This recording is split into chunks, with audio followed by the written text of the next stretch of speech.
US की strikes की बात करूं तो उस वक्त ईरान में जहां पर भी यूरेनियम एनरिचमेंट हो रहा था, जो न्यूक्लियर एस्टैब्लिशमेंट्स की इंफॉर्मेशन थी, वहां पर एयर स्ट्राइक की गई थी। क्या लगता है सर कि इस बारी यूएस और इजराइल बहुत क्लियर था कि खamenei का खात्मा करना पड़ेगा, तभी रिजाइम चेंज होगा और यूरेनियम एनरिचमेंट जो है वो बंद होगी? जी बिल्कुल ठीक कह रही हैं आप। खोमेनी का खात्मा हुआ है, खोमेनी का ही खात्मा नहीं हुआ, आईआरजीसी के सुप्रीम कमांडर का भी खात्मा हुआ है। इसके अलावा उनके 40 कमांडर्स मारे गए हैं। इसका मतलब ये कि जो टॉप लीडरशिप है वो करीब करीब खत्म हो गई है। सेकंड इन कमांड उस तरह के डिसीजंस नहीं ले सकते जैसे टॉप लीडरशिप होती है। पुराने जमाने में भी जब राजा मारा जाता था तो सेना में खलबली हो जाती थी।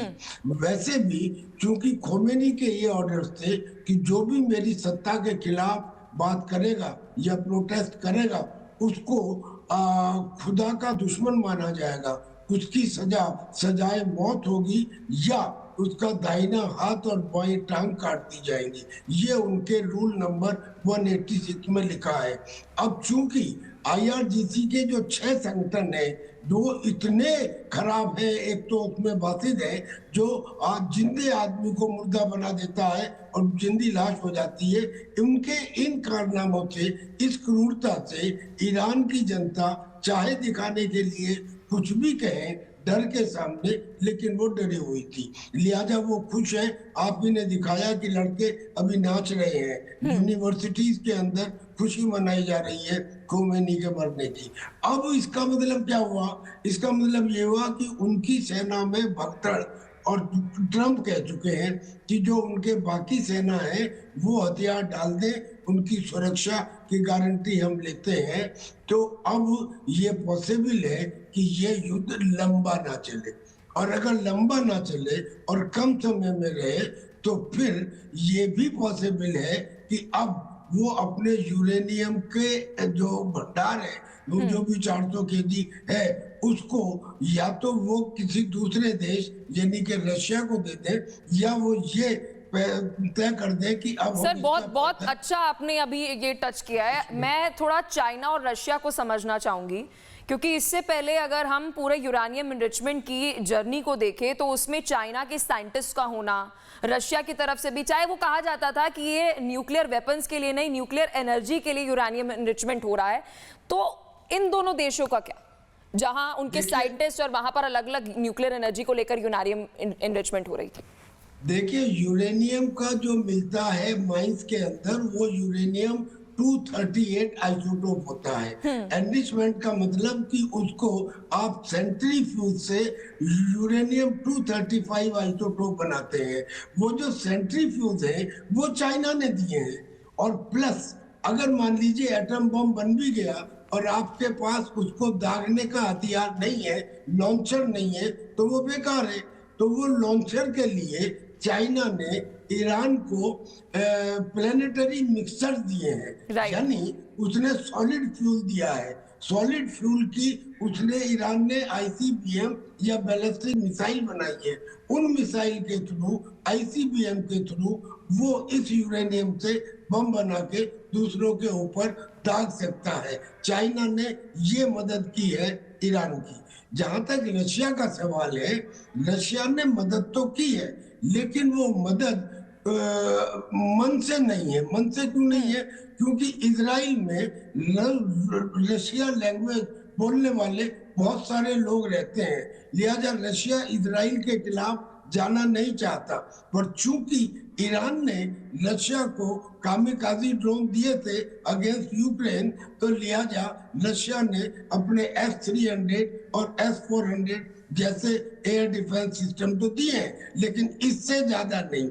और एक लास्ट बात, दरअसल में अमेरिका ने पिछले साल एक नेशनल सिक्योरिटी पॉलिसी बनाई है, और जिसमें जिक्र किया गया है कि दुनिया में 3 सुपर पावर है, अमेरिका, रशिया और चाइना, और इन तीनों के स्फीयर ऑफ इन्फ्लुएंस है।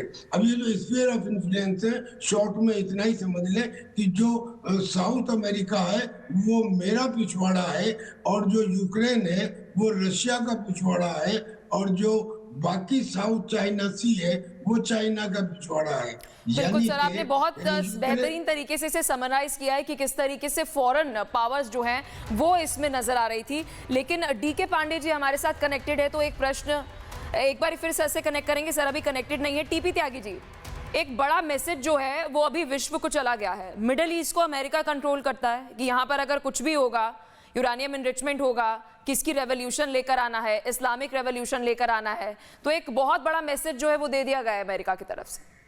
जी, अमेरिका की तरफ से दे दिया गया है। अभी तक मिडिल ईस्ट के अंदर चाइना का प्रभुत्व बढ़ रहा था।